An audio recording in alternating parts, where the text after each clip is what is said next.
Hello மக்களே, நான் உங்கள் சிவா பேசுகிறேன். இன்று ஆடி அமாவாசை என்று எங்கள் முன்னோர்களுக்கு திதி கொடுத்துக்கிட்டு அதன் பிறகு மாயம்மா கோயிலுக்கு வந்திருக்கோம். சரிங்களா? நீங்களும் மாயம்மாவை பாருங்கள். கன்னியாகுமரி மக்களுக்கு தெரியும், மாயம்மாவின் அருளை தெரியும். சரியா? இது அவங்க வாழ்ந்த இடம். சரிங்களா மக்களே? பாருங்கள் மக்களே.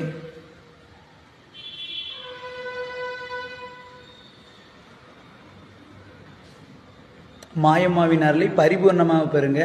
நம்ம என்ன வேண்டுனாலும் நான் நடக்கும். இது கன்னியாகுமரி மக்களுக்கு அருமையாக தெரியும்.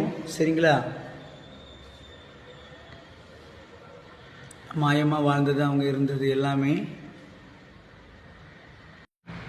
கன்னியாகுமரி மக்களுக்கு தெரியும். மக்களே, மாயம்மா கிட்ட வந்து நம்ம ஒரு பொருளை கொடுத்து அவங்க திரும்பி அதை நம்ம கையில் தரும்போது நம்மளுக்கு வெற்றி தான், தோல்வியே கிடையாது.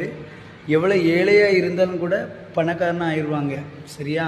அந்த நேரத்தில் அந்த மாயம்மா வாழ்ந்த நேரத்தில் சரியா அவங்க சாதாரண மனுஷியாக தான் இருந்தாங்க. அவங்க பகவதி அம்மனின் அம்சம்னு சொல்லுவாங்க கன்னியாகுமரி மக்களுக்கு தெரியும். அதனால் இன்று ஆடி அமாவாசை என்று மாயம்மாவை தரிசிக்க அவங்க வாழ்ந்த இடத்துக்கு வந்துள்ளோம். ரொம்ப சந்தோஷமாக இருக்குது. நீங்களும் பாருங்கள். தேவி நெருளை பரிபூர்ணமாக பெறுங்க. ஓம் மாயம்மாவே நமோ நமக. ஓம் மாயம்மாவே நமோ நமக.